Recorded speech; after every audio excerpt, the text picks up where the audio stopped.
counter waiting for the cashier to come back, wherever he was. As I was waiting, I looked outside and it looked like the hitchhiker was standing in the parking lot looking towards the gas.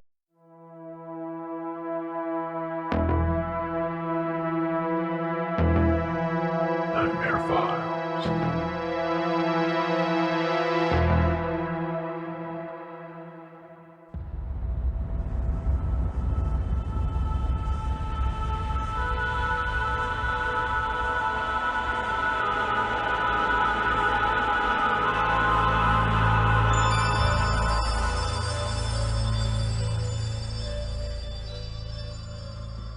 My name is Brad and this story happened about 2 years ago. I recently started a new job and made a few casual friends quite quickly. One day at work, my friend George said he was having a house party on the weekend and invited me to come along. I accepted his invitation. That weekend, I drove to George's house party. I recognized a few faces, but most of the people that were there were his friends outside of work. I wasn't drinking alcohol that night as I was driving, and also I'm not much of a drinker anyway, so I was drinking soft drinks all night. At one point, a man approached me. He was wearing a scruffy leather coat, had a shaved head, bad teeth, and was quite small. He looked a lot older than most of the people at the party. He introduced himself as Jerry and said he was a friend of George's. We talked for a little bit, but the conversation was quite awkward for the most part. I finished my cup and said excuse me as I was going to get another refill. Jerry offered to get it for me, so I accepted his offer to get me another drink. He came back and we carried on talking. However, it wasn't long until I started to feel sick and dizzy, and it was getting quite late, so I thought I would head home. I said goodnight to George and headed outside to my car. As I approached my car, Jerry called my name and jogged over to me. He asked if I could give him a lift home. I said sure, and Jerry got in the back seat. I found it weird that he sat in the back seat and not in the front, but I was more focused on going home. After driving for about 2 minutes, I started to feel worse, more dizzy and lightheaded. I heard Jerry unbuckle his seatbelt and unzipped his pants. I saw him in the mirror when he was leaning forward towards me. I was about to ask him what he was about to do, but I heard a police siren behind me, signaling for me to pull over. As soon as I stopped the car, I opened the door and threw up on the side of the road. A police officer approached me and told me he pulled me over because he suspected that I was driving under the influence. He also asked why my friend exited the vehicle and ran off. I asked the officer what he meant. He told me as soon as I stopped the car, the man in the back seat opened the door and ran off into the night. I was feeling like crap to think too much about it, but the officer wanted to give me a breathalyzer. I accepted it as I knew for a fact that I hadn't been drinking, and the results came back negative. The officer asked why I was driving that way, swaying back and forth. I told him I had just come from a party and I didn't feel well, so I wanted to head home.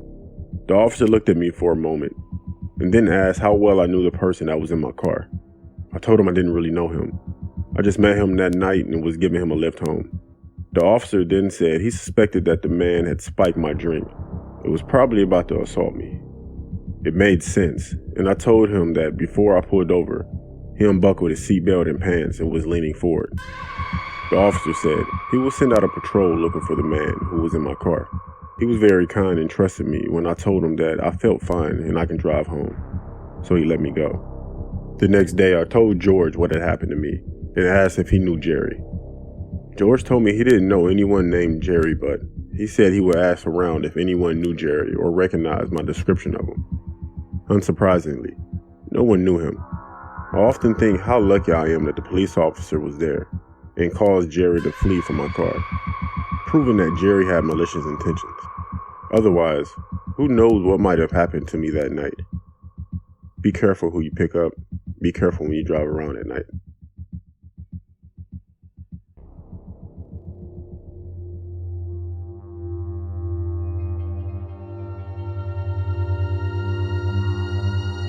About 2 years ago, I had trouble sleeping and would get these really bad headaches.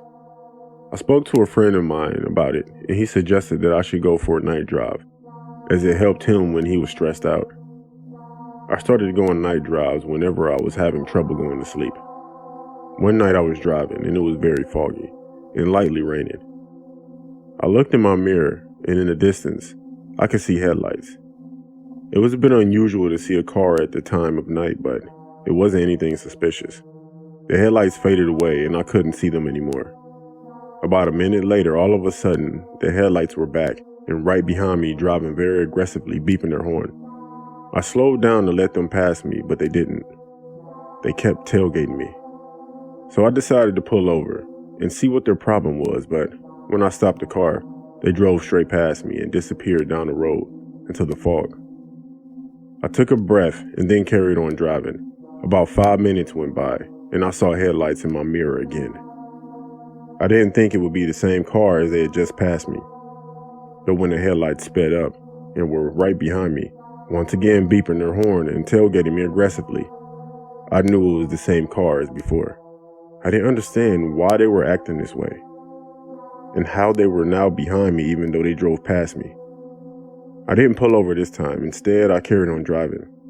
The driver of the car carried on tailgating me and beeping their horn constantly, just like before.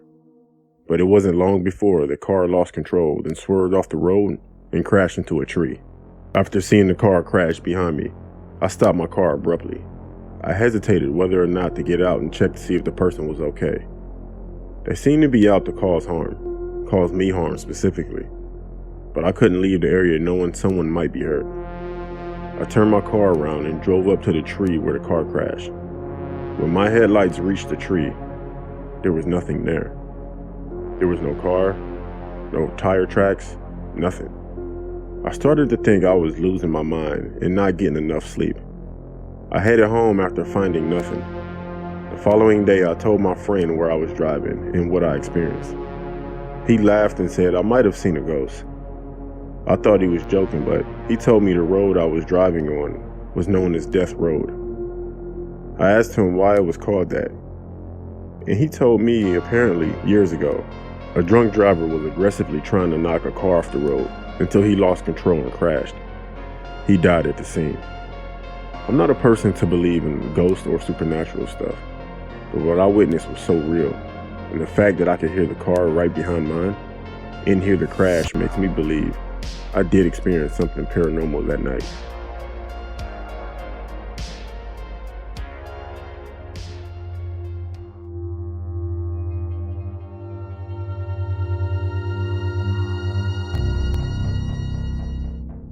My name is Ken, and the other day I was watching videos on YouTube, and one of them was why people experience paranormal activity or feel like they live in a haunted house. One of the reasons that people experience things supernatural or paranormal is for a punishment of an action you did or didn't do. I found it interesting because about 4 years ago, I had a very strange and frightening experience. The job I worked for was changing things around, and it asked me to work later. So for a short period of time, I was driving home late night every night. One night when I was driving, it was cold, raining, and I was very tired. I wasn't used to the late nights just yet. As I was driving, I noticed a hitchhiker on the side of the road with his hand out asking for a ride. I never picked up a hitchhiker and didn't plan to then. In my mind, it was too dangerous. So I drove past him. I didn't look back at all. A few miles down the road, I saw another hitchhiker. It was like it was the same person that I drove past, but this time, they weren't holding out their hand. I was having trouble keeping my eyes open, so I stopped at the next gas station I found to get an energy drink. I went inside the gas station, grabbed an energy drink, and stood at the counter waiting for the cashier to come back, wherever he was. As I was waiting, I looked outside and it looked like the hitchhiker was standing in the parking lot looking towards the gas station. At that point, the cashier came to the counter, and when I looked back outside, the hitchhiker was gone. I thought I just needed some sleep. I got in my car and carried on driving home. About 5 minutes passed when I saw the same hitchhiker standing on the side of the road. I looked in the mirror and briefly saw a man in the back seat watching me. This scared me and made me jump so much I nearly lost control of the car. I stopped the car, got out, and checked the back seat and saw no one. I stood there trying to calm down and catch my breath. After calming down, I got back in my car and continued driving. The whole ride home, I was afraid to look in my mirror. Even though I didn't see that man again, I still felt him sitting there watching me. I never came up with a logical explanation of what I experienced that night. Before watching that video about paranormal crap, I always thought it was my lack of sleep that caused me to see things. But now I think what I was seeing was that man on the road and in my car was some kind of punishment for not picking him up.